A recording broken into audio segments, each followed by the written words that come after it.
Hi hello నమస్తే welcome to sauce TV నేను మీ Shiva.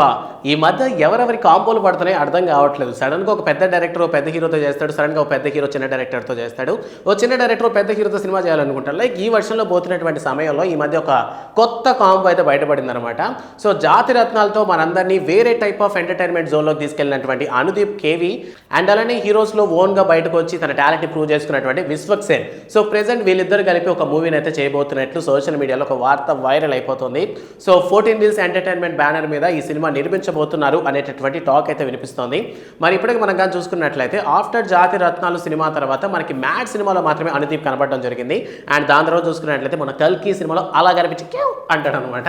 And దాని తర్వాత ఈ మధ్య కూడా ప్రతి అప్డేట్ అయితే రాలేదు. అనుదీప్ కేవి నెక్స్ట్ ఏ మూవీ తీస్తున్నారు అనేటటువంటి ఆలోచనలు లేదు. బట్ మొత్తానికి ఏంటంటే తమిళ్లో మూవీ అయితే తీశారు, కానీ దాని తర్వాత ఎటువంటి అప్డేట్ అయితే రాలేదు అనుదీప్ దగ్గర నుంచి. సో ప్రెసెంట్ ఏంటంటే విశ్వక్సేన్తో సినిమా చేయాలనేటటువంటి ఒక కన్ఫర్మ్ డీల్ అయితే జరిగిపోయింది అనేటటువంటి వార్త సోషల్ మీడియాలో వైరల్ అయితే అవుతోంది. అండ్ ప్రెసెంట్ విశ్వక్సేన్ పరంగా కూడా చూసుకున్నట్లయితే గామి అండ్ రీసెంట్గా వచ్చినటువంటి గ్యాంగ్స్ ఆఫ్ గోదావరి కూడా తెలుగు అభిమానులు ఎందుకు అంతగా ఆకట్టుకోలేదు. సో ప్రెసెంట్ ఒక లైలా అనేటటువంటి ఒక టైటిల్తో వస్తున్నటువంటి ఒక కొత్త ఎక్స్పెరిమెంటల్ మూవీని అయితే తీస్తున్నారనమాట విశ్వక్సేన్. అండ్ దాని తర్వాత అనుదీప్ కేవితో మూవీ తీసే ఛాన్సెస్ ఉన్నాయి అనేటటువంటి ఆలోచనలో ఉన్నారు. సో అనుదీప్ కేవి మళ్ళీ అటువంటి ఒక జోనర్లోనే వెళ్తారా, లైక్ ఏంటంటే మనకి జాతిరత్నాలు తీసినట్టు ఆ వర్షన్లోనే ఒక డిఫరెంట్ కామెడీ వర్షన్లో వెళ్తారా, లేదా విశ్వక్సేన్ కదా కథ మార్చే ఛాన్సెస్ ఏమైనా ఉన్నాయా అనేటటువంటి ఆలోచనలో ఉన్నారు మొత్తం మూవీ టీం అంతా. సో చూడాలి ఎటువంటి కాన్సెప్ట్తో రాబోతున్నారు, అండ్ సినిమాలో హీరోయిన్గా ఎవరు ఉండబోతున్నారు, ఇంకా సినిమాలో ఎటువంటి మేజర్ రోల్స్ ఉండబోతున్నాయి. అండ్ ప్రెసెంట్ ఏంటంటే అనుదీప్ కూడా ఇండస్ట్రీలో చాలా పెద్ద పెద్ద వారితో పరిచయాలు అయితే మొదలయ్యాయి అనమాట. సో సినిమాలో గెస్ట్ రోల్స్ని తీసుకొచ్చే అవకాశాలు కూడా లేకపోలేదు. అండ్ విశ్వక్సేన్ పరంగా తీసుకున్నా కూడాను రీసెంట్గా మనగా చూసుకున్నట్లయితే నందమూరి అభిమానులు అందరూ కూడా ఈ మధ్య విశ్వక్సేన్ కూడా అభిమానులుగా మారిపోతున్నారని చెప్పుకోవచ్చు.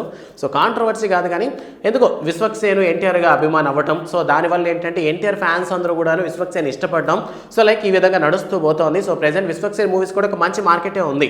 సో హిట్ ఆఫ్ ఫ్లాప్ అన్న విషయాన్ని పక్కన పెడితే విశ్వక్సేన్కి కూడా ఒక మంచి గుడ్ నేమ్ అయితే వచ్చిందనే చెప్పుకోవచ్చు. So present Anudeep KV and Vishwaksen కాంబోలో అయితే ఒక మూవీ అయితే రాబోతోందంట. సో ఇది ఎప్పుడు పట్టాలెక్కబోతోంది, దీనికి సంబంధించినటువంటి డీటెయిల్స్ అని మనకు తెలియాలంటే మనం కొద్ది రోజులు వెయిట్ చేయాల్సిందే.